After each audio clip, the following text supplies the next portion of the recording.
قال الله تعالى في الكتاب العزيز الحكيم أعوذ بالله السميع العليم من الشيطان الرجيم بسم الله الرحمن الرحيم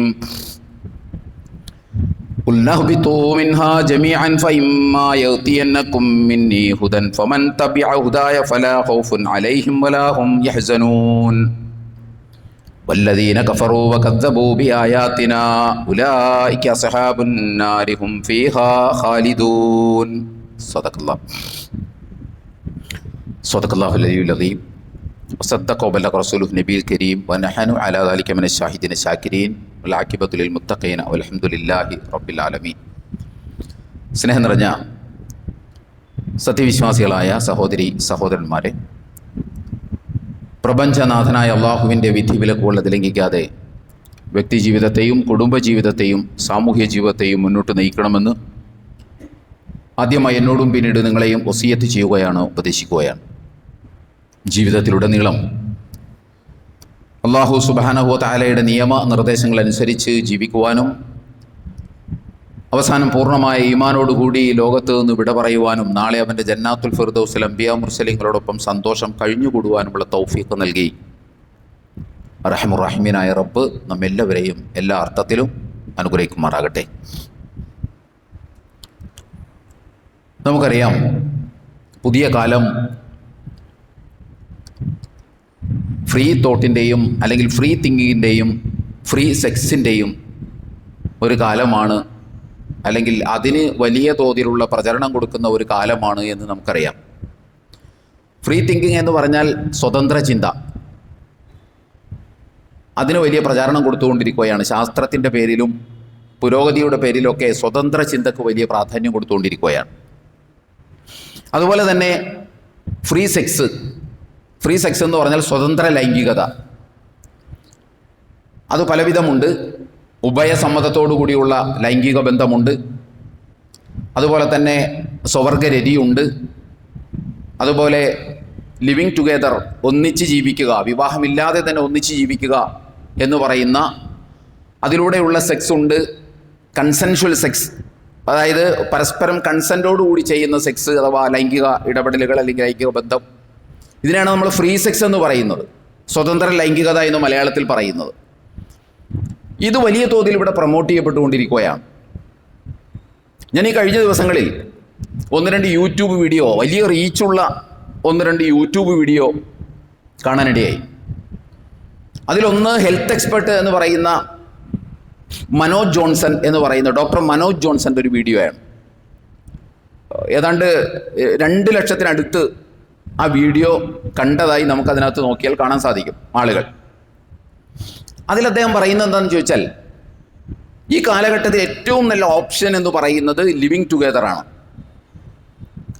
വിവാഹത്തിനും പുള്ളിയുടെ കാഴ്ചപ്പാട്, വിവാഹത്തിന് മുൻപ് ലിവിങ് ടുഗെദർ പോലെ ഒന്നിച്ച് ഒരു കുറച്ച് നാളുകൾ ജീവിച്ചതിന് ശേഷം ഈ കക്ഷിയുമായി ജീവിതം തുടരാൻ പറ്റുമോ എന്ന് മനസ്സിലാക്കി തുടരാൻ പറ്റുമെങ്കിൽ വിവാഹിതരായി ജീവിക്കുക, അല്ലെങ്കിൽ അവിടെ വെച്ച് അവസാനിപ്പിക്കുക.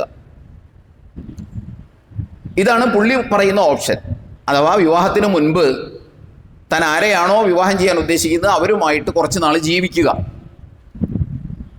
എന്നിട്ട് പറ്റൂല്ലെന്ന് നോക്കിയിട്ട് വിവാഹം ചെയ്യാം, അല്ലെങ്കിൽ ഉപേക്ഷിക്കാം. ഇതൊരു പക്ഷേ അദ്ദേഹത്തിൻ്റെ നിഷ്കളങ്ക മനസ്സിൽ നിന്ന് വരുന്നതായിരിക്കാം. അതല്ലെങ്കിൽ കാലത്തിനൊപ്പം എന്തെങ്കിലുമൊക്കെ പറയണ്ടേ എന്ന് വിചാരിച്ച് പറയുന്നതായിരിക്കാം. അല്ലെങ്കിൽ ആ പറയുന്ന കാര്യത്തിൽ ഒരു പക്ഷേ അതിലെന്താണ് കുഴപ്പമെന്നൊക്കെ പുള്ളി ചിന്തിച്ചിട്ടുണ്ടാകും. അത് കുറച്ചും കൂടി മനസമാധാനത്തോടുകൂടി ജീവിക്കാൻ, ഒരാളറിഞ്ഞ് ജീവിക്കാൻ പറ്റുകയാണെങ്കിൽ അതല്ലേ കുറച്ചും കൂടി നല്ലത്. ജീവിതം അത്ര കണ്ട് സ്പോയിലാവുകയോ ഫെയിലാവുകയോ ഇല്ലല്ലോ എന്ന് വിചാരിച്ചിട്ട് പറഞ്ഞതായിരിക്കാം. എന്തായാലും പുള്ളി പറയുന്നത് ഇതാണ്, ലിവിങ് ടുഗെദറാണ് ഈ കാലത്തെ ഏറ്റവും നല്ല ഓപ്ഷൻ. അതേപോലെ തന്നെ പിന്നെ സെക്ഷുവൽ മെഡിസിൻ സ്പെഷ്യലിസ്റ്റ് എന്നറിയപ്പെടുന്ന അനിതാമണി എന്ന് പറയുന്നത്, ഡോക്ടർ അനിതാമണി, ഒരുപക്ഷെ അവരുടെ വീഡിയോ പലരും കണ്ടിട്ടുണ്ടാകാം. സെക്സുമായിട്ട് ബന്ധപ്പെട്ടാണ് അവർ കൂടുതൽ സംസാരിക്കുന്നത്. അവരുടെ ഒരു വീഡിയോ, അതും നല്ല റീച്ചുള്ള ആളുകളാണ് ഇവരൊക്കെ, സമൂഹത്തിൽ വലിയ റീച്ചുള്ള വ്യക്തികളാണ് ഇവർ. അവർ പറയുന്ന ഒരു കാര്യമുണ്ട്. അവരൊരുപാട് കാര്യങ്ങൾ ഇങ്ങനെ പറയുന്നതിൻ്റെ കൂട്ടത്തിൽ അവർ പറയുന്നത്, നിങ്ങളുടെ മകൾ വന്ന അമ്മയോട് ചോദിക്കുകയാണ്, സ്കൂളിലോ കോളേജിലോ വെച്ച് തൻ്റെ ഫ്രണ്ടായിട്ടുള്ള ആൺകുട്ടി സെക്സിന് വേണ്ടി തന്നെ നിർബന്ധിക്കുന്നു എന്ന് നിങ്ങളോട് വന്ന് നിങ്ങളുടെ കുട്ടി പറയുകയാണ്. അമ്മയോട് വന്ന് സ്കൂളിൽ പഠിക്കുന്ന അല്ലെങ്കിൽ കോളേജിൽ പഠിക്കുന്ന കുട്ടി പറയുകയാണ്. അപ്പോൾ അമ്മ പറഞ്ഞു കൊടുക്കേണ്ടത് എന്താണെന്ന് ചോദിച്ചാൽ, അങ്ങനെ നിർബന്ധത്തിന് വഴങ്ങി നീ ചെയ്യൊന്നും വേണ്ട, നിനക്കതിനകത്ത് താല്പര്യം ഉണ്ടെന്നുണ്ടെങ്കിൽ നിനക്കത് ചെയ്യാം, പ്രശ്നമൊന്നുമില്ല. പക്ഷെ ഒരു കാര്യം നീ ശ്രദ്ധിക്കണം, ആ ചെക്കൻ കോൺട്രാസെപ്റ്റീവ് ഷീത്ത് ഉപയോഗിക്കുന്നുണ്ടോ, അഥവാ നമ്മൾ സാധാരണ രീതിയിൽ പറയുന്ന കോണ്ടം, ഗർഭനിരോധന ഉറ ഉപയോഗിക്കുന്നുണ്ടോ എന്ന് നീ ശ്രദ്ധിക്കണം എന്നാണ് പറഞ്ഞു കൊടുക്കുന്നത്. നമ്മൾ ആലോചിക്കണം, ഒരു സ്കൂൾ വിദ്യാർത്ഥിയായിട്ടുള്ള ഒരു പെൺകുട്ടിയോട് അമ്മ പറഞ്ഞു കൊടുക്കണം എന്ന് പറയുന്നത് ഇതാണ്. അതല്ലാതെ മോൾ ആ പണിക്ക് നിൽക്കരുത്, അത് വലിയ അപകടകരമാകും, അത് പിന്നീട് വലിയ പ്രശ്നങ്ങളാകും എന്നല്ല പറഞ്ഞു കൊടുക്കുന്നത്. ഇതാണ് പറഞ്ഞു കൊടുക്കുന്നത്. ഞാൻ പറഞ്ഞു വന്നാൽ ഇത്തരം ഈ ഫ്രീ സെക്സിൻ്റെ ഒരു കാലമാണ് വളർന്നുകൊണ്ടിരിക്കുന്നത്. കാരണം ഇത് വലിയ തോതിൽ പ്രൊമോട്ട് ചെയ്യപ്പെട്ടുകൊണ്ടിരിക്കുന്നു. നമ്മളൊക്കെ സാധാരണ ഇപ്പോൾ ഈ അടുത്ത കാലങ്ങളിലായിട്ട് കേട്ടുകൊണ്ടിരിക്കുന്ന മൈത്രേയൻ എന്ന് പറയുന്ന വ്യക്തി ഇത് പ്രൊമോട്ട് ചെയ്യുന്ന ആളാണ്. അതേപോലെ തന്നെ നമ്മുടെ സംസ്ഥാനത്തെ തന്നെ ചില വിദ്യാർത്ഥി സംഘടനകൾ ഇത് പ്രൊമോട്ട് ചെയ്യുന്നതാണ്, ഈ കാഴ്ചപ്പാട് പ്രൊമോട്ട് ചെയ്യുന്നതാണ്. അതുപോലെ തന്നെ പല ഡോക്ടേഴ്സും ഈ കാഴ്ചപ്പാട് പ്രൊമോട്ട് ചെയ്യുകയാണ്. കോടതിയാണെങ്കിൽ നിയമ സുരക്ഷിതത്വം നൽകിക്കൊണ്ടിരിക്കുകയാണ് ഇതിന്. കാരണം പരസ്പരം കൺസെൻറ്റോടുകൂടി ലൈംഗിക ബന്ധത്തിൽ ഏർപ്പെട്ടാൽ അത് കുറ്റമായിട്ട് പറഞ്ഞ് എവിടെയും കേസ് കൊടുക്കാൻ കഴിയില്ല. അവർ ഞങ്ങളെ സംബന്ധിച്ച് പരസ്പരം മ്യൂച്വൽ അണ്ടർസ്റ്റാൻഡിങ്ങിൻ്റെയും മ്യൂച്വൽ കൺസെൻറ്റിൻ്റെയും അടിസ്ഥാനത്തിലാണ് ഇത് ചെയ്തതെന്ന് പറഞ്ഞാൽ ഇന്ത്യൻ നിയമത്തിൻ്റെ മുമ്പിൽ അത് സാധൂകരിക്കപ്പെടും. അപ്പോൾ കോടതികൾ അത് പറഞ്ഞുകൊണ്ടിരിക്കുന്നു. അതേപോലെ തന്നെ സെലിബ്രിറ്റികൾ, സിനിമാ നടന്മാരടക്കമുള്ള സെലിബ്രിറ്റികൾ ഇതിനെ പ്രോത്സാഹിപ്പിക്കപ്പെട്ടുകൊണ്ടിരിക്കുന്നു. അങ്ങനെ ഒത്തിരി മേഖലകളിൽ ഇത് പ്രോത്സാഹിപ്പിക്കപ്പെടുകയാണ്, ഈ സ്വതന്ത്ര ലൈംഗികത എന്ന് പറയുന്നത്. ഇതിങ്ങനെ ചുറ്റുവട്ടത്ത് ഇതിങ്ങനെ കേൾക്കുമ്പോൾ, അഥവാ ഇതിലെന്താണ് കുഴപ്പം, കോണ്ടം ഉപയോഗിച്ച പോരെ, ഇതിലെന്താണ് പ്രശ്നം എന്നൊക്കെ നമ്മുടെ ചുറ്റുവട്ടത്ത് ഈ കാഴ്ചപ്പാട് വരിഞ്ഞു മുറുക്കുമ്പോൾ, ഒരുപക്ഷെ നമ്മുടെ മക്കൾ അല്ലെങ്കിൽ നമ്മുടെ ചെറുപ്പക്കാർ, യുവാക്കൾ, അല്ലെങ്കിൽ നമ്മൾ തന്നെയോ ചിലപ്പോൾ ചിന്തിച്ചു പോവും, അല്ല ശരിയല്ലേ, ഇപ്പം ഇതിനെന്താണ് കുഴപ്പം, ഇതിപ്പോൾ എന്താണ് സംഭവിക്കുക, ഇതുകൊണ്ട് എന്താണ് സംഭവിക്കുക എന്ന് ചിന്തിച്ചു പോകും. അതുകൊണ്ട് അത് വലിയ കുഴപ്പമില്ല, അല്ലെങ്കിൽ ഇതിലെന്താണ് കുഴപ്പം എന്ന് ചിന്തിക്കാം. കാരണം അവർ ഇതിലെന്താണ് കുഴപ്പം എന്ന് ചോദിക്കുമ്പോൾ അവർ ദൈവത്തെ നിഷേധിച്ചിട്ടില്ല, മതത്തെ അവർ നിഷേധിച്ചിട്ടില്ല, പരലോകത്തെ അവർ നിഷേധിച്ചിട്ടില്ല. ഒരു മുസ്ലിമാണിത് പറയുന്നതെങ്കിൽ നിങ്ങൾ സങ്കല്പിച്ചു നോക്കൂ, അയാൾ ഇതൊന്നും നിഷേധിച്ചിട്ടില്ല, പക്ഷേ പുള്ളി ചോദിക്കുന്നത് ഇതിലെന്താണ് കുഴപ്പം എന്നാണ് ചോദിക്കുന്നുള്ളൂ. ബലത്തിൽ ഇതിനെ ഒന്നും നിഷേധിക്കാതെ വരുമ്പോൾ പൊതുവിൽ നമ്മുടെ വിചാരം അത് വലിയ തെറ്റൊന്നുമല്ല അങ്ങനെ പറയുന്നത്, അല്ലെങ്കിൽ അങ്ങനെ ഒരാൾ ചിന്തിച്ചു എന്ന് വിചാരിച്ചപ്പോൾ എന്താ തെറ്റ് എന്നാണ് നമ്മൾ വിചാരിക്കുക. നമ്മൾ മനസ്സിലാക്കേണ്ടത് അതൊരു ഹറാമായ ഒരു വർത്തമാനമല്ല, മറിച്ച് നമ്മളറിയാതെ തന്നെ ശിർക്കിലേക്കും കുഫ്രിലേക്കും, ഹറാമിലേക്കല്ല ശിർക്കിലേക്കും കുഫ്രിലേക്കും എത്തിപ്പെടാനുള്ള എളുപ്പ വഴിയിൽ ക്രിയ ചെയ്യലാണ് ഇതിനെന്താ കുഴപ്പം എന്ന് ചോദിക്കുന്നത്. അതുകൊണ്ട് തന്നെ ഒരു മുസ്ലിം ഇത്തരം വിഷയങ്ങൾ മുൻപിൽ വരുമ്പോൾ അതിലെന്താണ് കുഴപ്പമെന്ന് ചോദിച്ചാൽ അയാൾ ഒരു ഹറാം വർത്തമാനം പറയുകയോ ഒരു ഹറാം പ്രവൃത്തി ചെയ്യുകയോ അല്ല ചെയ്യുന്നത്, മറിച്ച് അയാൾ ഇന്ന ശിർക്കല ദുൽമുൻ അലീം, ശിർക്ക് അത് വലിയ ഗുരുതരമായ അള്ളാഹുവിനോട് കാണിക്കുന്ന അക്രമമാണ് എന്ന് പറഞ്ഞ ശിർക്കാണ് അയാൾ അതിലൂടെ ചെയ്യുന്നത് എന്ന് നമ്മൾ മനസ്സിലാക്കണം. അല്ലെങ്കിൽ കുഫറിലേക്കാണ് അയാൾ പോവുക എന്ന് നമ്മൾ മനസ്സിലാക്കണം. ഒരു മുസ്ലിം ഈ വിഷയം കൈകാര്യം ചെയ്യുമ്പോൾ മറ്റുള്ളവർക്ക് ഇതിനെങ്ങനെ വേണമെങ്കിലും നോക്കിക്കാണാം. കാരണം മറ്റുള്ള മതസമുദായങ്ങളിലുള്ള ആളുകൾ ഇത്തരം വിഷയങ്ങളെ നോക്കിക്കാണുന്നത് രാജ്യത്ത് നിലനിൽക്കുന്ന നിയമം എന്താണ്, അല്ലെങ്കിൽ തൻ്റെ ബുദ്ധിക്കും യുക്തിക്കും ശരിയെന്ന് തോന്നുന്ന എന്താണ്, അല്ലെങ്കിൽ ചുറ്റുപാട് മേധാവിത്വം ഉണ്ടായിക്കൊണ്ടിരിക്കുന്ന കാഴ്ചപ്പാട് എന്താണ്, അത് തനിക്ക് പറ്റുമോ, പറ്റുമെങ്കിൽ സ്വീകരിക്കാം, പറ്റൂലേ തള്ളികളയാം എന്ന മാനസികാവസ്ഥയിൽ മറ്റുള്ളവർക്ക് നോക്കിയാൽ മതി. പക്ഷെ ഒരു വിശ്വാസിയുടെ മുൻപിൽ, അത് ചെറുപ്പക്കാരനായാലും വിദ്യാർത്ഥിയായാലും യുവാവായാലും ആരായാലും അവരുടെ മുൻപിൽ ഇത്തരം പ്രശ്നങ്ങൾ വരുമ്പോൾ അത് നമ്മുടെ ബുദ്ധിക്ക് എങ്ങനെ ശരിയാകുന്നു തെറ്റാകുന്നു എന്ന് നോക്കിയിട്ടല്ല അതിനെ സമീപിക്കേണ്ടത്. ഈ വിഷയത്തെ ഇപ്പോൾ ഫ്രീ സെക്സ് എന്ന് പറയുന്ന വിഷയമാണ് ഇപ്പോൾ നമ്മൾ പറയുന്നത്. ആ വിഷയത്തെ രണ്ട് രൂപത്തിൽ നമുക്ക് നോക്കി കാണേണ്ടതുണ്ട്. ഒരു വിശ്വാസി രണ്ട് രൂപത്തിൽ അതിനെ നോക്കി കാണണം. ഒന്നാമത്തേത് ഈ ഫ്രീ സെക്സ് കൊണ്ടുണ്ടാകുന്ന സോഷ്യൽ ഇമ്പാക്റ്റ് ആണ്, സാമൂഹിക പ്രത്യാഘാതം. അഥവാ ഇങ്ങനെ ആളുകൾ ചെയ്യാൻ തുടങ്ങിയാൽ, പരസ്പര സമ്മതത്തിൻ്റെ പുറമെ ആളുകൾ ഇത് ചെയ്യാൻ തുടങ്ങിയാൽ സാമൂഹികമായിട്ട് അതുണ്ടാക്കുന്ന ദുരന്തം എന്താണ്, അത് പഠിക്കേണ്ടതാണ്, അത് നമ്മൾ മനസ്സിലാക്കേണ്ടതാണ്. മറ്റൊന്ന് അതിൻ്റെ തിയോളജിക്കൽ ഇമ്പാക്റ്റാണ്, അഥവാ ദൈവശാസ്ത്രപരമായ പ്രത്യാഘാതമാണ്. ഇങ്ങനെ ഒരാൾ പറഞ്ഞാൽ അതിന് ദൈവശാസ്ത്രപരമായി എന്ത് ഇമ്പാക്റ്റാണ് അല്ലെങ്കിൽ പ്രത്യാഘാതമാണ് ഉണ്ടാവുക എന്നും നമ്മൾ പഠിക്കണം. ഈ രണ്ട് വശങ്ങളും നമ്മൾ പഠിക്കണം. ഇപ്പോൾ നമ്മൾ അതിൻ്റെ സോഷ്യൽ ഇമ്പാക്റ്റിനെ കുറിച്ചല്ല പറയുന്നത്, അത് നമ്മൾക്ക് ഇൻഷാ അല്ലാഹ് പറയാം. പക്ഷേ പറഞ്ഞാലും പറഞ്ഞില്ലെങ്കിലും നമ്മൾ അത് പഠിക്കണം. കാരണം പുതിയ കാലം വളർന്നു വരികയാണ്. നാളെ നമ്മുടെ മക്കൾ തന്നെ നമ്മളോട് ചോദിക്കും അതിലെന്താണ് കുഴപ്പം എന്ന് ചോദിക്കും. അതല്ലെങ്കിൽ അവർക്ക് ഇങ്ങനെയൊക്കെ ചിന്തിച്ചാലും കുഴപ്പമില്ല എന്ന് അവർ സ്വയം ചിന്തിച്ച് നടക്കും. ഞങ്ങൾക്കൊന്നും പറ്റിയിട്ടില്ല, കൂടി ഞങ്ങളൊരു തെറ്റേ പറയുന്നുള്ളൂ എന്ന് മാത്രം ചിന്തിച്ച് നടക്കും. അതുകൊണ്ട് ഇതിൻ്റെ സോഷ്യൽ ഇമ്പാക്റ്റും തിയോളജിക്കൽ ഇമ്പാക്റ്റും ദൈവശാസ്ത്രപരമായ പ്രത്യാഘാതവും നമ്മൾ മനസ്സിലാക്കണം. ഇവിടെയാണ് നമുക്കറിയാം, നമ്മുടെ രാജ്യത്ത്, ലോകത്ത് വ്യത്യസ്തമായ ദൈവസങ്കല്പങ്ങളുണ്ട്. വ്യത്യസ്തമായ ദൈവസങ്കല്പങ്ങൾ. അതിലൊന്നാണ് നമ്മുടെ രാജ്യത്തെടുത്ത് പരിശോധിച്ചാൽ നമ്മുടെ ഹിന്ദു ഹൈന്ദവ സഹോദരന്മാർ വെച്ചു പുലർത്തുന്ന ദൈവസങ്കല്പം എന്ന് പറയുന്നത് പോളിതീസമാണ്, അഥവാ ബഹുദൈവ സങ്കല്പമാണ്. ക്രൈസ്തവ സഹോദരന്മാർ വെച്ചു പുലർത്തുന്ന കാഴ്ചപ്പാട് ട്രിനിറ്റിയാണ്, അഥവാ ത്രിത്വമാണ്. ലോകത്ത് മുസ്ലിം സമൂഹം അല്ലെങ്കിൽ ഇസ്ലാം മുന്നോട്ട് വയ്ക്കുന്ന ദൈവസങ്കല്പം, ദൈവിക കാഴ്ചപ്പാട് എന്ന് പറയുന്നത് മോണോതീസമാണ്, അഥവാ ഏകദൈവത്വമാണ്. പൊതുവിൽ എല്ലാവരും ഈ പ്രപഞ്ചത്തിനൊരു ദൈവമുണ്ടെന്ന് സമ്മതിക്കുന്നു. ദൈവത്തെക്കുറിച്ചുള്ള കാഴ്ചപ്പാട് വ്യത്യസ്തമാണ്, പക്ഷേ ഈ പ്രപഞ്ചം സൃഷ്ടിച്ചിട്ടുള്ളതും സംരക്ഷിക്കുന്നതും ദൈവമാണ് എന്ന് പൊതുവിൽ എല്ലാവരും സമ്മതിക്കുന്നു. ഇനി ഈ ദൈവവും മനുഷ്യനും തമ്മിലുള്ള ബന്ധം എന്താണ്? ദൈവവും മനുഷ്യനും തമ്മിലുള്ള ബന്ധത്തെക്കുറിച്ച് പൊതുവിലെല്ലാവരും പറയുന്നത് ദൈവവും മനുഷ്യനും തമ്മിലുള്ള ബന്ധം ആരാധനാബന്ധമാണ്. ഈ പ്രപഞ്ചത്തെ സൃഷ്ടിച്ച് ദൈവമാണ്, അതുകൊണ്ട് നമ്മൾ ദൈവത്തെ ആരാധിക്കണം. ആരാധനകൾ വ്യത്യസ്ത മതങ്ങളിൽ വ്യത്യസ്തമാണെങ്കിലും എല്ലാ മതാനുയായികളും യോജിക്കുന്ന ഒരു കോമൺ പോയിന്റ് എന്ന് പറയുന്നത് ദൈവവും മനുഷ്യനും തമ്മിലുള്ള ബന്ധം ആരാധനാബന്ധമാണ്. ദൈവം നമ്മളെ സൃഷ്ടിച്ചതുകൊണ്ട് നമ്മൾ അവനെ ആരാധിക്കണം. ദൈവം നമ്മളെ സംരക്ഷിക്കുന്നതുകൊണ്ട് നമ്മൾ അവനെ ആരാധിക്കണം. ഈ ആരാധനാ ബന്ധമാണ് ഇതിനകത്തുള്ളത്, പൊതുവിൽ എല്ലാവരും അംഗീകരിക്കുന്നത്. ഇവിടെയാണ് നമ്മൾ ഇസ്ലാമിൻ്റെ ഒരു വ്യതിരക്തത, ഏകദൈവ സങ്കല്പത്തിൻ്റെ വ്യതിരക്തത ഓരോ മുസ്ലിമും പഠിച്ചു മനസ്സിലാക്കേണ്ടത്. ഞാൻ എപ്പോഴും പറയാറുണ്ട്, അല്ലെങ്കിൽ നമ്മളെപ്പോഴും പറയാറുണ്ട്, നമ്മുടെയൊക്കെ വിശ്വാസം വെറും പാരമ്പര്യമാണെന്ന്. കഴിഞ്ഞ ഖുതുബയിൽ കൂടി നമ്മൾ പറഞ്ഞു. അത് വളരെ ഫാക്റ്റായിട്ടുള്ള ഒരു കാര്യമാണ്. നമ്മൾ ഇസ്ലാം ഉൾക്കൊള്ളുന്നത് പഠിച്ച് മനസ്സിലാക്കിയിട്ടോ ഒരു വൈജ്ഞാനിക അടിത്തറയിൽ നിന്നുകൊണ്ടോ അല്ല, പകർന്നു കിട്ടിയതുപോലെ നമ്മൾ അങ്ങനെ വിശ്വസിച്ചു പോവുകയാണ്. അതുകൊണ്ട് എന്തൊക്കെ വർത്തമാനത്തിന് എന്തൊക്കെ ഇഫക്റ്റാണ് ഉണ്ടാവുക എന്ന് നമുക്കറിയാൻ പാടില്ല. അപ്പോൾ ഈ വശം നമ്മൾ ശരിയായി മനസ്സിലാക്കേണ്ടതുണ്ട്. അഥവാ ഇസ്ലാമിലെ ഏകദൈവ സങ്കല്പത്തിൻ്റെ പ്രത്യേകത എന്താണ്, അത് വിശ്വസിക്കുമ്പോൾ താൻ എന്തൊക്കെ വിശ്വസിക്കണം, താൻ എന്തൊക്കെ അംഗീകരിക്കണം എന്നതിനെക്കുറിച്ചുള്ള കൃത്യമായ ഒരു കാഴ്ചപ്പാട് നമുക്കുണ്ടാവണം, എങ്കിലാണ് അത് മനസ്സിലാവുക. അപ്പോൾ ഇസ്ലാമിനെ സംബന്ധിച്ചിടത്തോളം ഇസ്ലാമിൻ്റെ ഈ ഏകദൈവ സങ്കല്പത്വത്തിന് വളരെ എക്സ്ക്ലൂസീവായിട്ടുള്ള ചില പ്രത്യേകതകളുണ്ട്.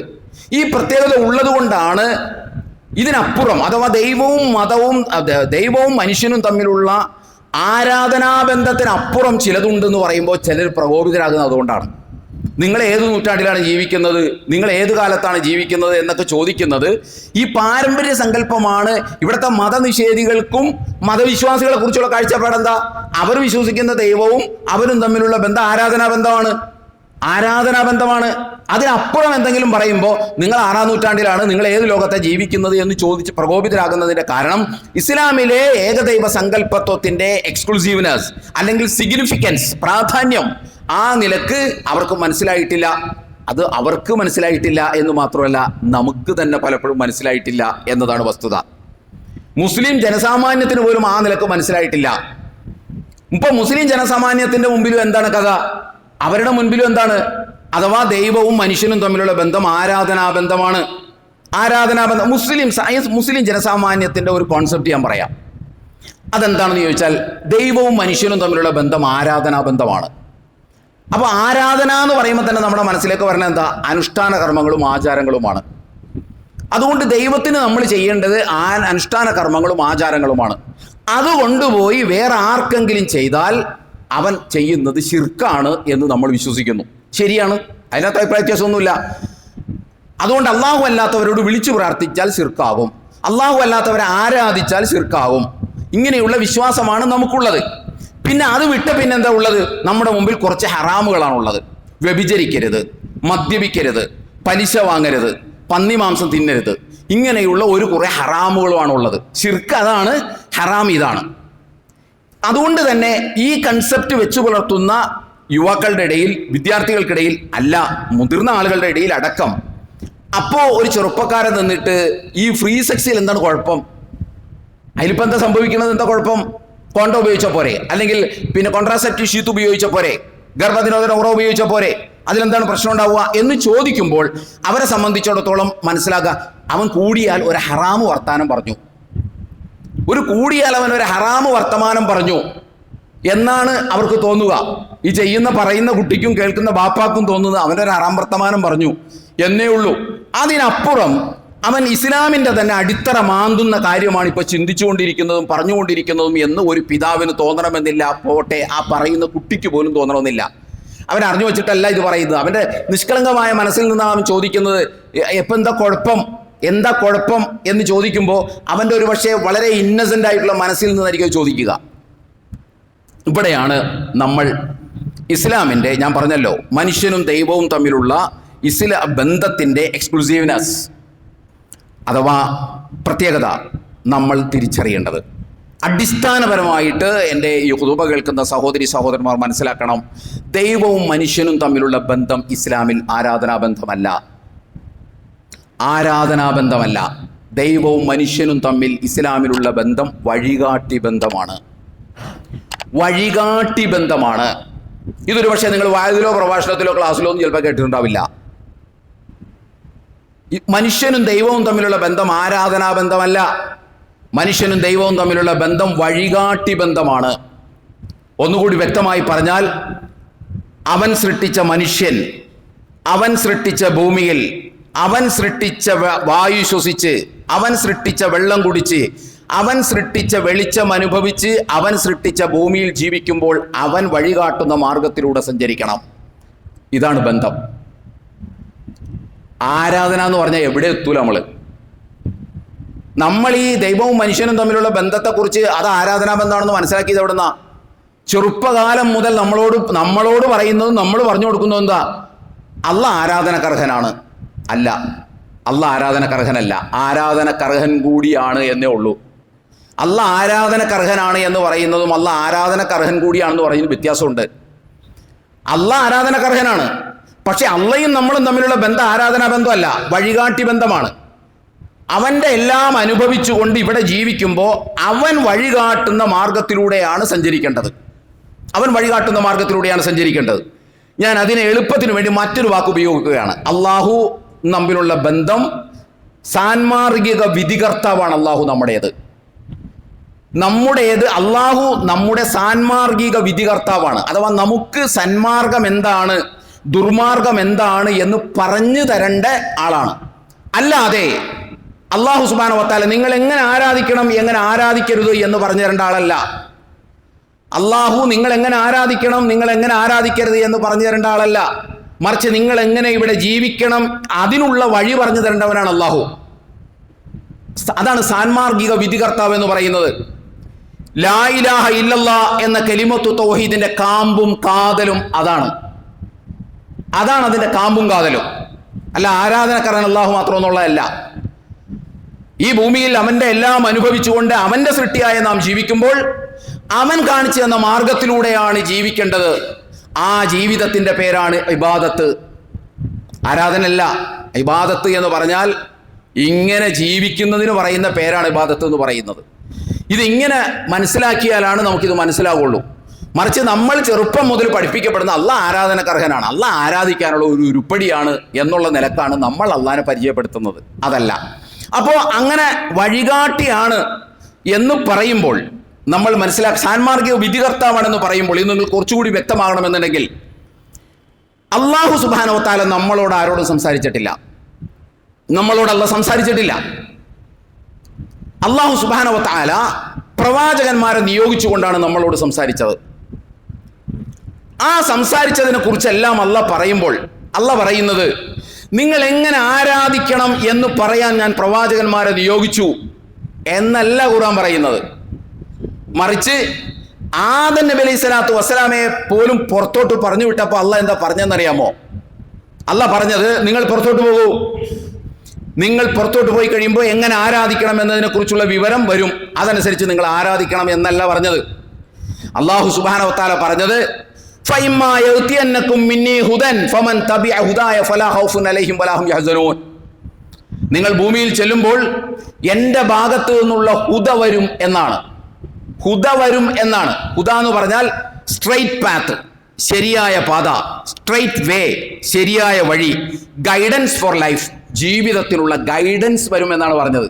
നിങ്ങളല്ലാതെ എങ്ങനെ ആരാധിക്കണം എന്ന് പറയുമെന്നല്ല പറഞ്ഞത്. ജീവിതത്തിനുള്ള ഗൈഡൻസ് എൻ്റെ ഭാഗത്ത് നിന്ന് വരും. നിങ്ങൾ സഞ്ചരിക്കേണ്ട ശരിയായ വഴി ഏതെന്ന് ഉള്ള വിവരം എൻ്റെ ഭാഗത്ത് നിന്ന് വരും. ഫമൻ തബിഅ ഹുദായ, ആ വഴിയെ ആർ പിന്തുടർന്നുവോ, ലാ ഖൗഫുൻ അലൈഹിം വലാ ഹും യഹ്സനൂൻ, നിങ്ങൾ ഭയപ്പെടേണ്ടതില്ല, നിങ്ങൾ പേടിക്കേണ്ടതില്ല, ദുഃഖിക്കേണ്ടതില്ല എന്നല്ല പറയുന്നത്. വഴിയാണല്ല പറഞ്ഞു തന്നത്, അല്ലാതെ ആരാധിക്കണം എങ്ങനെയെന്നല്ല പറഞ്ഞു തന്നത്. നിങ്ങൾക്ക് വഴിയാണ്, ജീവിക്കാനുള്ള ശരിയായ വഴിയാണ് പറഞ്ഞു തരുന്നത്. ഈ പ്രവാചകന്മാരെ നിയോഗിച്ചപ്പോഴല്ല, പ്രവാചകന്മാരെ നിയോഗിച്ചത് എന്തിനാണ് എന്ന് വിശുദ്ധ ഖുർആനിൽ അല്ലാഹു സൂറത്തു തൗബ 9-ാം അധ്യായം 33-ാം വചനം, അതുപോലെ തന്നെ മറ്റ് രണ്ടിടങ്ങളിൽ സൂറത്തു സൊഫ് അല്ലാഹു സുബ്ഹാനഹു വ തആല പറയുന്നു. എന്താ പറയുന്നത്? ഹുവല്ലദീ അർസല റസൂലഹു ബിൽ ഹുദാ വദീനിൽ ഹഖ് ലിയുദ്ഹിറഹു അലദ്ദീനി കുല്ലിഹി വലൗ കരിഹൽ മുശ്രികൂൻ. ഹുവല്ലദീ, അവൻ അല്ലാഹു, അർസല റസൂലഹു, പ്രവാചകന്മാരെ നിയോഗിച്ചു. എന്തിനാണ് പ്രവാചകനെ നിയോഗിച്ചതിനാണ്? ബിൽ ഹുദാ, ആരാധിക്കണം എങ്ങനെ എന്ന് പറയാനെന്നല്ല അല്ലാഹു പറയുന്നത്. ബിൽ ഹുദാ, ഹുദയുമായി നിയോഗിച്ചു. എന്താ ഈ ഹുദ? Straight path, straight way, guidance for life, ജീവിതത്തിനുള്ള കൃത്യമായ വഴികൾ ഏതൊക്കെയാണ് എന്ന് പറഞ്ഞു തരാൻ വേണ്ടി ഞാൻ ആരെ നിയോഗിച്ചു? ഞാൻ പ്രവാചകനെ നിയോഗിച്ചു എന്നാണ് പറയുന്നത്. വഴി പറഞ്ഞു തരാനാണ്, നേർവഴി പറഞ്ഞു തരാൻ പ്രവാചകനെ നിയോഗിച്ചു എന്നാണ് പറഞ്ഞത്. അല്ലാഹു സുബ്ഹാനഹു വ തആല മറ്റൊരിടത്ത് എന്താ പറഞ്ഞത്? ഇന്ന അലൈനാ ലൽ ഹുദ, നിങ്ങൾക്ക് ഹുദ പറഞ്ഞു തരേണ്ട ബാധ്യത എന്റേതാണ്. കാരണം എന്താ? അള്ളയാണ് നമ്മളെ സൃഷ്ടിച്ചത്, അവനാണ് വായു തന്നത്, വെളിച്ചം തന്നത്, വെള്ളം തന്നത്, ഭക്ഷണം തന്നത്, ഇനി മരിപ്പിക്കുന്നതും അവനാണ്, ഇനി എഴുന്നേൽപ്പിക്കുന്നതും അവനാണ്. അതുകൊണ്ട് നിങ്ങൾ എങ്ങനെയാണ് ഇവിടെ ജീവിക്കേണ്ടത് എന്ന ഹുദ പറഞ്ഞു തരാൻ, സ്ട്രെയിറ്റ് പാത്ത് പറഞ്ഞു തരാൻ, സ്ട്രെയിറ്റ് വേ, ശരിയായ വഴി പറഞ്ഞു തരാൻ, ഗൈഡൻസ് ഫോർ ലൈഫ്, ജീവിതത്തിനുള്ള ഗൈഡൻസ് തരാൻ, അതെന്റെ ബാധ്യതയാണ് എന്നുള്ള പറയുന്നു. അല്ലാതെ നിങ്ങൾ എങ്ങനെ ആരാധിക്കണം എന്ന വിവരം പറഞ്ഞു തരാനാണ് ഞാൻ പ്രവാചകന്മാരെ അയച്ചതെന്നല്ല അല്ല പറയുന്നത്. ഇത് നമ്മൾ തിരുത്തണം. ഞാൻ വളരെ നേരത്തെ മുതൽ എൻ്റെ ഖുത്ബ കേൾക്കുന്ന ആളുകളോട് പറഞ്ഞുകൊണ്ടിരിക്കുന്ന ഒരു കാര്യമാണ്. അങ്ങനെ ഈ ആരാധനക്കറിയാൻ അള്ളാഹു പറഞ്ഞെന്ന് നമ്മളെ പഠിപ്പിച്ചത് കൊണ്ടാണ് നമ്മൾ ഇത്രമാത്രം ചുരുങ്ങിപ്പോയത് ജീവിതത്തിൽ. പലതും പറയുമ്പോൾ നമുക്ക് തിരിയാത്തതിൻ്റെയും കാരണം അതാണ്. കാരണം ഇത് മനസ്സിൽ ഇങ്ങനെ എസ്റ്റാബ്ലിഷ്ഡ് ആയിട്ട് നിൽക്കുകയാണ്. അത് ഡിലീറ്റ് ചെയ്തിട്ട് ഞാൻ ഈ പറയുന്നത് നിങ്ങൾ ഇൻസ്റ്റാൾ ചെയ്യണം. എങ്കിലാണ് ഇസ്ലാമിനെ കുറിച്ചും അള്ളാഹിനെ കുറിച്ചും ശരിയായ ഒരു കാഴ്ചപ്പാട് നമുക്ക് രൂപപ്പെടുത്തിയെടുക്കാൻ കഴിയുള്ളൂ. എങ്കിലാണ് ഈ കെട്ട കാലത്ത് നമ്മൾ ജീവിക്കുമ്പോൾ ഒരു വിഷയം നമ്മുടെ മുൻപിൽ വരുമ്പോൾ അതിനെ ശരിയായ നിലയിൽ സമീപിക്കാൻ നമുക്ക് സാധിക്കുള്ളൂ. അതാണ് അതിൻ്റെ പ്രത്യേകത. അപ്പോൾ വഴികാട്ടി ബന്ധമാണ് നമുക്കുള്ളത്. നമ്മൾ അല്ലാഹു സുബ്ഹാനഹു വ തആലയോട് 17 പ്രാവശ്യം എന്താ പറയുന്നത്? എന്നെ നീ ആരാധിക്കുന്നവനാക്കണമേ എന്നാണോ? അല്ല, ഇഹ്ദിന സിറാത്തൽ മുസ്തഖീം, സിറാത്തൽ മുസ്തഖീം, ശരിയായ സ്ട്രെയിറ്റ് പാതയിലൂടെ സഞ്ചരിക്കാൻ നീ എന്നെ തുണയ്ക്കണമേ എന്നാണ് പ്രാർത്ഥിക്കുന്നത്. അല്ലാതെ എന്നെ നീ ആരാധിക്കുന്നവനാക്കി മാറ്റണമേ എന്നല്ല പ്രാർത്ഥിക്കുന്നത്. ശരിയായ പാതയിലൂടെ സഞ്ചരിക്കാൻ, ആ സ്ട്രെയിറ്റ് പാത്ത്, ആ സിറാത്തുൽ മുസ്തഖീം അല്ലാഹു സുബ്ഹാനഹു വ തആല വിശുദ്ധ ഖുർആനിൽ പറഞ്ഞു വെച്ചിട്ടുണ്ട്. അപ്പം നമ്മളും അല്ലാഹും തമ്മിലുള്ള ബന്ധം എന്ന് പറഞ്ഞാൽ വഴികാട്ടി ബന്ധമാണ്. നമുക്ക് അഥവാ സാൻമാർഗിക വിധികർത്താവ്, അത് നിങ്ങൾക്ക് മനസ്സിലാകുമെന്നാണ് ഞാൻ വിശ്വസിക്കുന്നത്. സാൻമാർഗിക വിധികർത്താവാണ്. ഈ സാൻമാർഗിക വിധികളിൽ പെട്ടതാണ് എന്ത്? നിങ്ങൾ നമസ്കരിക്കണം, നിങ്ങൾ മദ്യപിക്കരുത്, നിങ്ങൾ നോമ്പെടുക്കണം, നിങ്ങൾ വ്യഭിചരിക്കരുത്, നിങ്ങൾ സക്കാത്ത് കൊടുക്കണം, നിങ്ങൾ പലിശ വാങ്ങരുത്, നിങ്ങൾ ഹജ്ജ് ചെയ്യണം, നിങ്ങൾ പന്നിമാംസം തിന്നരുത്. ഇതൊക്കെ ഒറ്റ കേന്ദ്രത്തിൽ നിന്നുള്ള വിധിയാണ്, സാൻമാർഗിക വിധിയാണ്. ഗൈഡൻസ് ഫോർ ലൈഫ്, ജീവിതത്തിലുള്ള ഗൈഡൻസ് ആണ് ഇതെല്ലാം. ഒറ്റ കേന്ദ്രത്തിൽ നിന്ന് ഒന്നാണ്. ഇതിനെ നമുക്ക് തിരിക്കാൻ ഒരു മാർഗവും ഇല്ല. ഇത് അള്ളാന്റെ വിധി, എല്ലാം ഒരുപോലെയുള്ള വിധിയാണ്. ഏത്? നമസ്കരിക്കണം എന്നുള്ളത് ഒരു വിധിയാണ്. നിങ്ങൾ മദ്യപിക്കരുത് എന്നുള്ളത് അതേ അല്ല പറഞ്ഞ, നമസ്കരിക്കണമെന്ന് പറഞ്ഞ അതേ അല്ല പറഞ്ഞ മറ്റൊരു വിധിയാണ് നിങ്ങൾ മദ്യപിക്കരുത്. ഈ വിധികളെ നമ്മൾ എങ്ങനെയാണ് ഡിസ്ക്രിമിനേറ്റ് ചെയ്യുക? ഈ വിധികളെ നമ്മൾ എങ്ങനെയാണ് സെപ്പറേറ്റ് ചെയ്യുക? സെപ്പറേറ്റ് ചെയ്യാൻ പറ്റില്ല. ആകെ സെപ്പറേറ്റ് ചെയ്യാൻ പറ്റുന്ന ഒറ്റ മാർഗ്ഗമേ ഉള്ളൂ. ചിലത് ആരാധനകളാണ്, ചിലത് ആരാധനകൾ അല്ലാത്തതാണ്. വിധിയൊക്കെ ഒന്നാണ്. അതുകൊണ്ട് ആ വിധികളിൽപ്പെട്ട ഒരു വിധിയാണ് വിവാഹത്തിന് മുൻപ് നിങ്ങൾ ആണും പെണ്ണും കൂടി ജീവിക്കരുത്, ലൈംഗിക ബന്ധത്തിൽ ഇടപെടരുത്, വ്യഭിചാരത്തിൽ ഏർപ്പെടരുത്. ലാ തഖ്റബു സിന, വ്യഭിചാരത്തിൽ അത് പരസ്പര സമ്മതത്തോടു കൂടി ഉള്ളതാണെങ്കിലും അത് കോണ്ടം ഉപയോഗിച്ചുള്ളതാണെങ്കിലും അത് പാടില്ല എന്നത്, നമസ്കരിക്കണം, മദ്യപിക്കരുത്, നോമ്പെടുക്കണം, പലിശ വാങ്ങരുത്, സക്കാത്ത് കൊടുക്കണം, പലിശ വാങ്ങരുത് എന്ന് പറഞ്ഞതുപോലുള്ള ഒരു വിധിയാണ്. വിവാഹത്തിന് മുൻപ് അങ്ങനെ ഒരു ജീവിതം നിങ്ങൾ നയിക്കാൻ പാടില്ല. ഇതിനെ നമ്മൾ ലാഘവത്തോടുകൂടി അതിലെന്താ കുഴപ്പമെന്ന് ചോദിക്കുമ്പോൾ എന്താ സംഭവിക്കണമെന്നറിയാമോ? നമസ്കരിച്ചില്ലെങ്കിൽ എന്താ കുഴപ്പമെന്ന് ചോദിക്കുന്ന അത്രയും ഗൗരവമുണ്ട് ആ ചോദ്യത്തിന്, അത്രയും ഗൗരവമുണ്ട് ആ ചോദ്യത്തിന്. അത് കേവലം ഒരു ഹറാം വർത്തമാനം പറയലല്ല. ഒരാൾ അങ്ങനെ നിഷ്കളങ്കമായിട്ട് അതിലെന്താ കുഴപ്പമെന്ന് ചോദിക്കുമ്പോൾ അയാൾ ഇസ്ലാമിൽ നിന്ന് തന്നെ തെറിച്ചു പോവുകയാണ് ചെയ്യുന്നത്. എന്തുകൊണ്ടാണെന്ന് ചോദിച്ചാൽ അള്ളാഹും നമ്മളും തമ്മിലുള്ള ബന്ധം വഴികാട്ടി ബന്ധമാണ്. അല്ല ഒരു വഴി പറഞ്ഞു തരുമ്പോൾ നമ്മൾ പറയുന്നു അതിലെന്താ കുഴപ്പമെന്ന്. അവിടെ എന്താ സംഭവിക്കുന്നത് നിങ്ങൾക്കറിയാമോ? നമുക്കെന്താണ് അള്ളാഹുവിനെ കുറിച്ചുള്ള വിശ്വാസം? അല്ലാഹു ലാ ഇലാഹ ഇല്ലാ ഹുവൽ ഹയ്യുൽ ഖയ്യൂം ലാ തഅഖുദുഹു സിനത്തും വലാ നൗം. അല്ലാഹു ലാ ഇലാഹ ഇല്ലാ ഹുവൽ ഹയ്യുൽ ഖയ്യൂം. അല്ലാഹു നിത്യജീവത്തായ അസ്തിത്വമാണ്. അവന് ഉറക്കമില്ല, മയക്കമില്ല. യഅലമു മാ ബൈന ഐദീഹിം വമാ ഖൽഫഹും. നിങ്ങളുടെ മുൻപിലുള്ളതും നിങ്ങൾക്ക് ശേഷമുള്ളതും അവൻ അറിയുന്നു. ഒമാ തസ്കുതു മിൻ ബറകത്തിൻ ഇല്ലാ യഅലമുഹാ. ആഫ്രിക്കയുടെ വനാന്തരങ്ങളിലെ ഒരു മരത്തിന്റെ മുകളിൽ നിന്ന് ഒരു ഇല കൊഴിഞ്ഞു വീണാൽ അത് അവന്റെ അറിവോടും അനുവാദത്തോടും കൂടിയാണ്. യഅലമു ഖായിനത്തൽ അയ്യുനി വമാ തുഖ്ഫി സുദൂർ. കണ്ണുകളുടെ കട്ടുനോട്ടവും ഹൃദയങ്ങളുടെ അന്തരാളങ്ങളിൽ മറച്ചുവെച്ചതും അറിയുന്നവനാണ് അല്ലാഹു. ഇങ്ങനെയുള്ള ഒരു അല്ലാഹു ആണ് നമുക്ക് മുൻപിൻ അറിയാവുന്ന നമ്മുടെ ജീവിതത്തിന്റെ മുൻവശവും നമ്മുടെ ജീവിതത്തിന്റെ പുറകുവശവും നമ്മുടെ ജീവിതത്തിന്റെ എല്ലാ ചുറ്റുവട്ടങ്ങളും സൈക്കോളജിയും ബയോളജിയും ഫിസിയോളജിയും അറിയാവുന്ന പടച്ചവനാ പറഞ്ഞത് നീ പണി ചെയ്യരുതെന്ന്. അപ്പൊ അതിലെന്താ കുഴപ്പമെന്ന് ചോദിക്കുമ്പോൾ യഥാർത്ഥത്തിൽ നമ്മൾ എന്താ ചെയ്യുന്നത്? ആ പടച്ചവനെ നമ്മൾ യഥാർത്ഥത്തിൽ വിശ്വസിച്ചിട്ടില്ല എന്നല്ലേ? ആ പടച്ചവന്റെ അറിവിനേക്കാൾ കൂടുതൽ അറിവെനിക്കുണ്ട്, ആ പടച്ചവന്റെ യുക്തിയേക്കാൾ കൂടുതൽ യുക്തി എനിക്കുണ്ട്, ആ പടച്ചവൻ ജീവിച്ച കാലത്തേക്കാൾ പുരോഗമനപരമായ കാലഘട്ടത്തിലാണ് ഞാൻ ജീവിക്കുന്നത് എന്നല്ലേ അവൻ പറയുന്നത്. അതൊരു അറാമല്ല. അത് അള്ളാഹിന്റെ അസ്തിത്വത്തെ ചോദ്യം ചെയ്യലാണ്. അത് അള്ളാഹുവിന്റെ അസ്തിത്വത്തിൽ തന്നെ കൊണ്ടുപോയി പങ്കുചേർക്കലാണ്. അതാണ് അള്ളാഹ് രണ്ടിടത്ത് ചോദിക്കുന്നത്. അറായിത്ത മനിത്തഹദ ഇലാഹു ഹവാഹു. അവന്റെ ആഗ്രഹങ്ങളെ ഇലാഹാക്കിയവനെ താങ്കൾ കണ്ടുപോ. സ്വന്തം യുക്തിയെ, സ്വന്തം ബുദ്ധിയെ, സ്വന്തം ഇച്ഛയെ ഇലാഹാക്കിയവനെ താങ്കൾ കണ്ടുപോ. അഫറായിത്ത മനിത്തഹദ ഇലാഹു ഹവാഹു. വിശുദ്ധ ഖുർആനിൽ പലയിടങ്ങളിൽ അള്ളാഹ് ഇത് ചോദിക്കുന്നുണ്ട്. അതുകൊണ്ട് നമ്മൾ മനസ്സിലാക്കേണ്ടത്, ഇത്തരമൊരു ചോദ്യം ചോദിക്കുമ്പോൾ അത് അത്ര നിഷ്കളങ്കമായ ചോദ്യമല്ല. നമ്മൾ അറിയാതെ തന്നെ അള്ളാഹുവിൻ്റെ ദീനിൽ നിന്ന് നമ്മൾ തെറിച്ചു പോകും. നമ്മൾ അറിയാതെ തന്നെ ശിർക്കിലേക്കും കുഫ്രിലേക്കും പോകുന്ന ഒരു എളുപ്പ വഴിയിൽ ക്രിയയാണ് അതിനെന്താ കുഴപ്പം എന്ന ചോദ്യം. അതുകൊണ്ട് നമ്മളെ സംബന്ധിച്ചിടത്തോളം നമ്മൾ ഇങ്ങനെ ഒരു ദൈവസങ്കല്പമാണ് ആദ്യം ഉണ്ടാക്കിയെടുക്കേണ്ടത്. നമുക്ക് വഴി പറഞ്ഞു തരാനുള്ള ഒരാളാണ് അള്ളാഹ്. ആ വഴി പറഞ്ഞു തന്നതിൽ ഒരു വഴിയാണ് നിങ്ങൾ 5 വഖത്ത് നമസ്കരിക്കണം. അതൊരു വഴിയാണ്, അത് ആരാധനയിൽപ്പെട്ടതാണ്. അത് അള്ളാഹ് തന്നെ നമ്മുടെ നന്മക്കാണത് പറഞ്ഞു തന്നത്. നമ്മളിവിടെ ജീവിക്കുമ്പോൾ 5 നേരം നിസ്കരിക്കണമെന്നുള്ളത് നമ്മുടെ നന്മക്ക് പറഞ്ഞു തന്ന ഒരു വഴിയാണത്. അതുപോലെ തന്നെ നിങ്ങൾ മദ്യപിക്കരുത്, അതൊരു വഴിയാണ്. അതുപോലെ തന്നെ നിങ്ങൾ വ്യഭിചരിക്കരുത്, അതൊരു വഴിയാണ്. നിങ്ങൾ പലിശ വാങ്ങരുത്, സാമ്പത്തിക രംഗത്തുള്ള ഒരു വഴിയാണത്. മറ്റത് ലൈംഗിക രംഗത്തുള്ള ഒരു നേർവഴിയാണത്. ഇത് ആരാധനാ രംഗത്തുള്ള ഒരു നേർവഴിയാണ്. എല്ലാം വഴികളാണ്, നേർവഴികളാണ്. ഈ നേർവഴികളെ വിഭജിക്കാൻ വകുപ്പില്ല. അതുകൊണ്ട് അത് നമ്മൾ വിചാരിക്കുന്നത് പോലെ എന്താ കുഴപ്പം എന്ന് ചോദിക്കുക. നമ്മൾ അടിസ്ഥാനപരമായി മനസ്സിലാക്കേണ്ടത്, വ്യഭിചരിക്കുന്നതും വ്യഭിചരിച്ചാൽ എന്താണ് കുഴപ്പം എന്ന് ചോദിക്കുന്നതും രണ്ടും രണ്ടാണ്. ഒരാൾ അബദ്ധവശാൽ വ്യഭിചരിച്ചു പോയി, അയാൾ ഒരു ഹറാമാണ് ചെയ്യുന്നത്, ഗുരുതരമായ ഒരു ഹറാമാണ് ചെയ്യുന്നത്. അതുപോലെയല്ല അയാൾ ജീവിതത്തിൽ ഒരിക്കലും വ്യഭിചരിച്ചിട്ടില്ല, പക്ഷെ അയാൾ ചോദിക്കണം ഇതിലെന്തോ കുഴപ്പമെന്ന്. അയാൾ ഒന്നും ചെയ്തില്ലെങ്കിൽ അയാൾ ഇസ്ലാമിൻ്റെ കോമ്പൗണ്ടിൽ നിന്ന് അയാൾ പുറത്തു പോകും. കാരണം ആ ചോദ്യത്തിൽ മറ്റേത് ചെയ്തിയിലൂടെ അയാൾ അള്ളാഹുവിൻ്റെ അധികാര അവകാശങ്ങളെ നേർവഴി പറഞ്ഞു തരാനുള്ള അധികാരത്തെ അല്ല അയാൾ ചോദ്യം ചെയ്യുന്നത്. അയാൾക്ക് അബദ്ധത്തിൽ പറ്റിപ്പോയി, ചെയ്യാൻ പാടില്ല എന്ന് അയാൾ വിശ്വസിക്കുന്നു. വ്യഭിചാരം ചെയ്യാൻ പാടില്ല എന്ന് അയാൾ വിശ്വസിക്കുന്നു. പക്ഷേ അബദ്ധത്തിൽ പറ്റിപ്പോയി, സാഹചര്യത്തിൻ്റെ സമ്മർദ്ദം കൊണ്ട് പെട്ടുപോയി. അയാൾ പശ്ചാത്തപിച്ചാൽ അള്ളാഹു പുറത്തു തരും. പിന്നെ ആ പണി ചെയ്യാതിരുന്നാൽ മതി.